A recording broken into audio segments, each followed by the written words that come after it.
kalangitan. Gusto niyo mapasama niyo sa kalangitan? Amen. Tayo, sa kabutihan ng Diyos yun.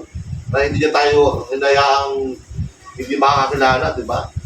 Marami siyang taong ginamit para makakilala. Si Sister Susan, maging ang kanyang pamilya. Ang Church of Triapan ay ginamit niya. Ang buhay ni nanay ay ginamit niya para makakilala ang kanyang buong pamilya at magkaroon ng kaligtasan. At sama-sama sila. Sama-sama tayo na pupunta sa langit. Diba? Nakakaawa ang mga isang pamilya na merong hindi nakakilala. Diba? Kasi hindi nakakamtan ang buhay na walang hanggan. God gave us life and God gave His life para sa atin. At sabi nga sa may Ephesians 2:8-9, for by grace we have been saved through faith. Yung kakapagitan ating pananalig sa ating Panginoon.